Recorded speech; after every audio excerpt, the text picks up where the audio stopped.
Welcome back. We have decided to issue a Viper 6 alert day for Friday as we'll be tracking not only a cold rain, but also the possibility of some winter weather, especially in the northern portion of the CSRA.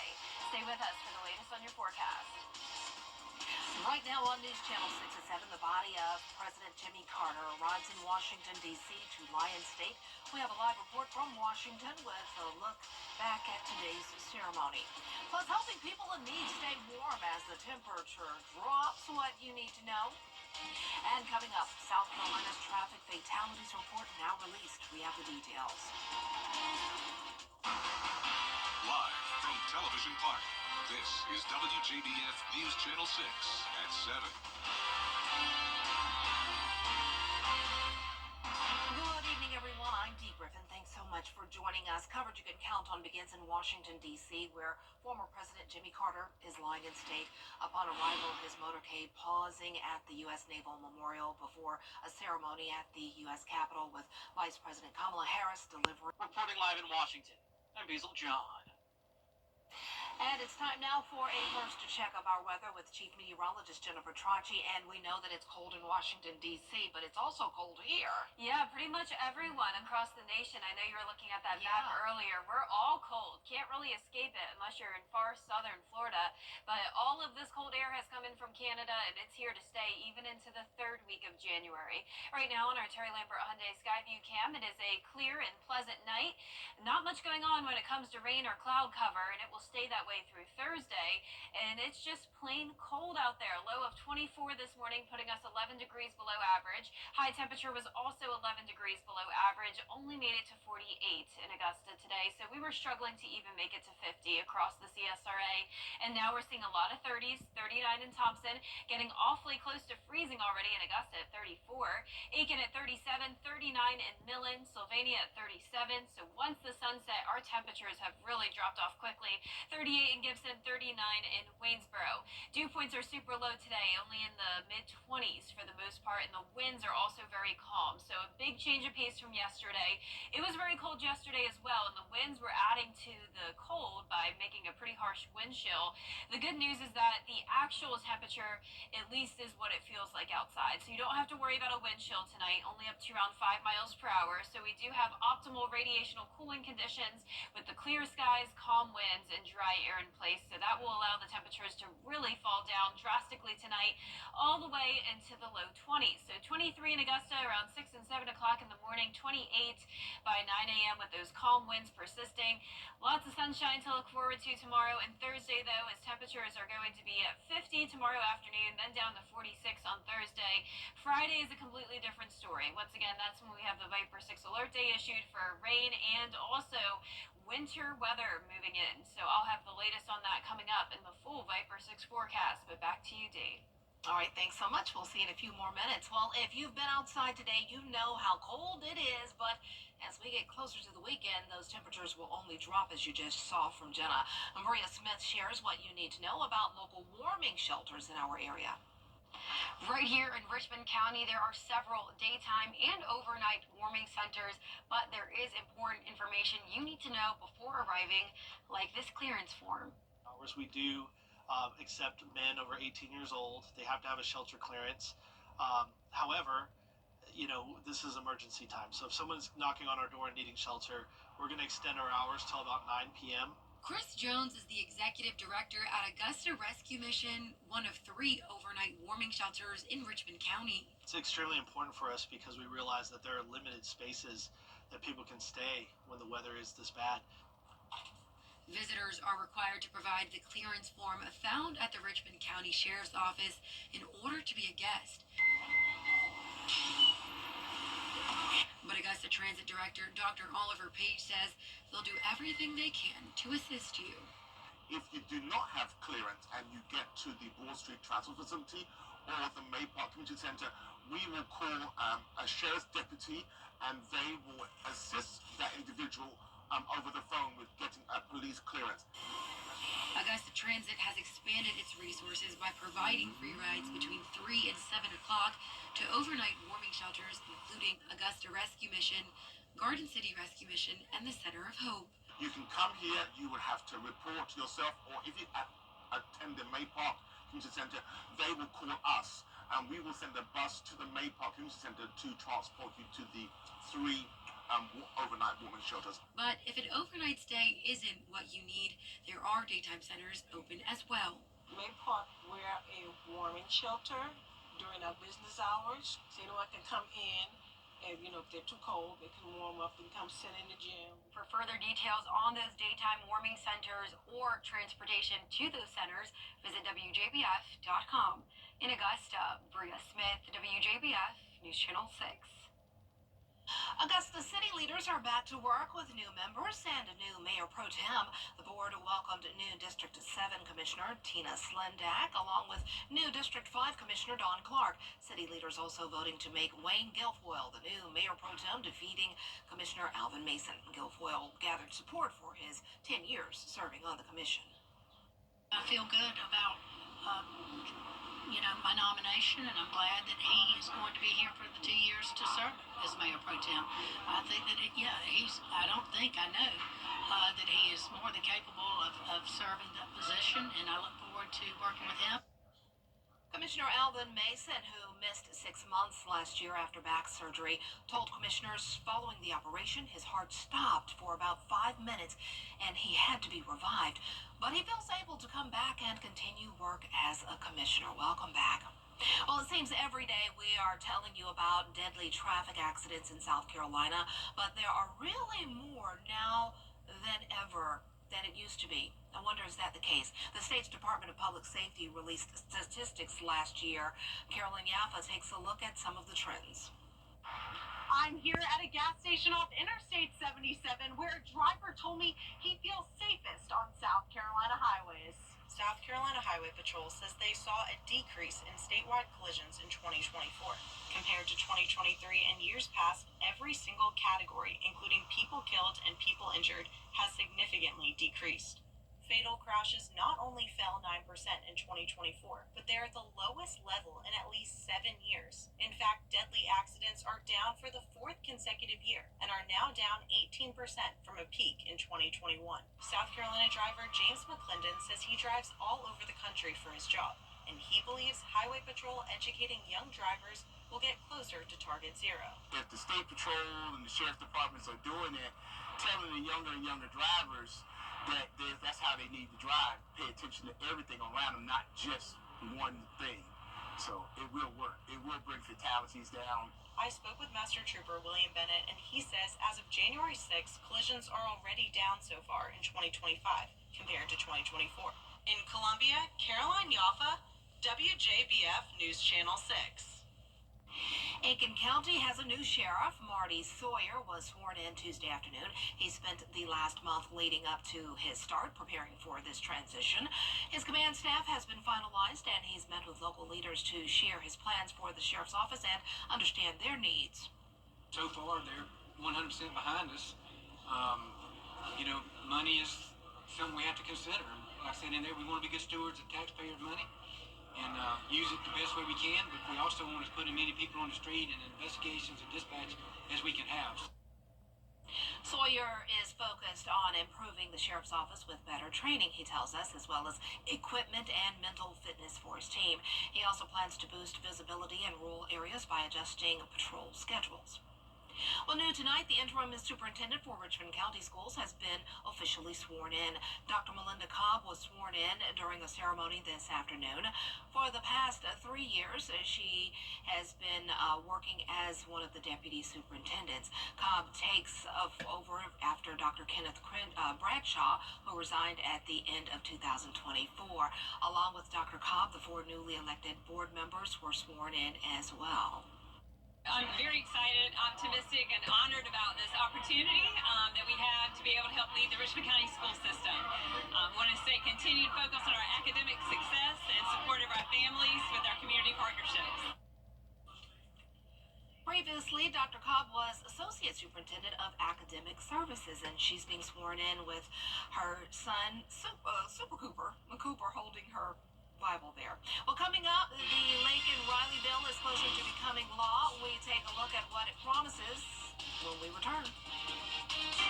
Hey there, George. We have very cold air this week, and once again, and we will be watching for not only rain on Friday, but some winter weather in the mix as well, with that Viper 6 alert day in effect. I will have a look at your futurecast when we return. Sundays at 8. Get lost. BTV, WJBF 6.2. TV's #1 entertainment talk show has everyone talking. It's the Jamies, hilarious and so fun to watch. Funniest couples is Lucy and Ricky.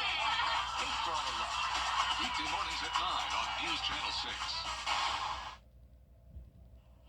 Now, your most accurate forecast with WJBF Live Viper 6. Welcome back. Well, if you think it's cold here, check out Erie, Pennsylvania. Imagine how cold it's feeling right now with those high wind gusts and even snow on the ground. You're taking a look at our Terry Lambert Hyundai Skyview cam up in Erie. So lake effect snow happening across the northeast and parts of the Midwest. Quiet and dry as a bone here in the southeast, but notice this blue circle here. We're watching an area of low pressure forming, so this will be a Gulf low that slides across the Gulf Coast, and that could potentially be our snowmaker as we head into Friday. It is feeling like it could snow with temperatures down into the 30s here in the southeast, and teens and even single digits in parts of the northern central half of the United States. Down towards Florida, the cold air has even entered Tampa, 49 and 57 in Miami, which is pretty chilly for them as well. Our current temperatures are getting close to the freezing mark, but a lot of us still in the upper 30s. 37 in Crawfordville, 39 in Wrightsville, 38 in Evans, 37 in Edgefield, and 36 down in Allendale. For tomorrow, we are going to have clear skies with sunshine, so a pretty quiet weather day, just plain cold. Upper 40s to around 50 degrees is where we're topping off tomorrow, and the lows will stay around 22 to 23 over the next few days to come. We will climb up a bit to 30 on Saturday. Some places will actually be above freezing, and that will be a key player in the forecast because the temperatures are really going to be what determines what type of winter weather we see. Because remember, 32 degrees is freezing. That's when we could see winter weather. And once we see our temperatures get down to around 20 degrees, which is what we have with our lows, that's when there's the chance of frozen pipes. So it's a good idea to protect your pipes to the best of your ability, especially if they're on the outer portion of your house and in sensitive locations with not a lot of insulation. So it's a good idea to let cold water drip from your faucets, open kitchen and bathroom cabinets tonight and over the next few nights, as temperatures could even be into the upper teens in some places. But here's what we know when it comes to our alert day. Friday late morning through the evening is when we will have widespread rain, guaranteed. But some of that rain could turn into the winter weather, once again depending on the temperatures. So freezing rain and sleet is possible, and the highest snow chance will happen north of I-20. So counties like Saluda, Edgefield, McCormick, Lincoln, and Wilkes have the highest chance of seeing some snowfall and also some ice, unfortunately. Now for the central portion of the CSRA, including Augusta and Aiken, that's where we'll have the highest chance of ice, freezing rain, sleet, all the stuff we don't want to see. Now the chance is definitely still lower than our northern counties, and we still can't rule out a few flurries here and there. And then in our southern line counties, that's where this may just end up being a cold rain. Now we continue to see a lot of changes with these model runs, so don't focus too hard on this one particular model. But this one is showing the possibility of snow even further south than Augusta. And then you can see as we go throughout the day here, that's when we'll have a mix of rain and some freezing rain primarily in those northern counties, all due to that Gulf low that then exits out into the Atlantic. So we're going to be watching for that sleet accumulation for a good portion of the area, and especially those northern counties, for up to a quarter of an inch of ice. Once again, this is all on Friday. Lows tonight will be in the upper teens to mid-20s, and our highs tomorrow will be in the upper 40s to around 50 degrees. Here's a look at your 10-day forecast. 70% chance of precipitation on Friday, and some of that will be ice and some snow. Then as we go into Saturday, just rain in the morning. The rest of the weekend will be dry and sunny, and next week staying just as cold. And we'll be right back. Touch can mean best easy. Is rainy weather putting a damper on your day? Enter to win your very own live Viper 6 umbrella today. Visit WJBF.com and click on Contest and fill out the entry form for your chance to win. Getting your hands on a live Viper 6 umbrella has never been easier. That's right. Lucky winners will be announced weekdays on News Channel 6 at 6. Who knows? It could be you. Sponsored by Security Federal Bank, helping people, changing lives. Automakers do is bring it in. Do your part by checking for safety recalls and check toprotect.org.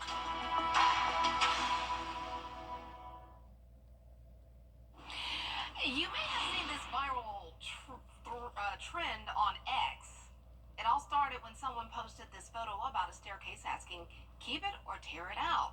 Well, the internet took over with suggestions of what to put in that weird space. Those included a Pepsi machine, as you just saw, more stairs, Batman, Bernie Sanders, a guest bathroom, and the likely winner, a clothes corner. I guess you could put a Christmas tree there. Yeah, or like just a nice plant. I don't know. There's the clothes corner. Yeah, not a fan of that one. No. Yeah, I mean, I can't relate to this problem. I don't have stairs. Right. So... I would put decorations or a tree or something there. Yeah, definitely something pretty. Yeah. I mean, it's a great space. Yeah. I wish I had that type of space to Very just put interesting. something like a clothes pile. Yeah. Very interesting. Yeah.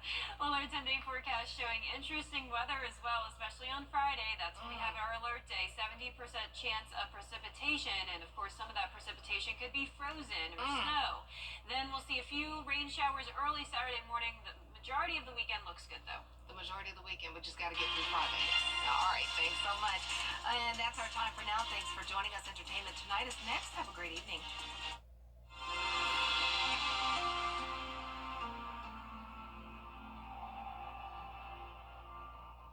WJBFSymphony.com/gala. The Porter Bowl Special, Friday at 7:30 on News Channel 6.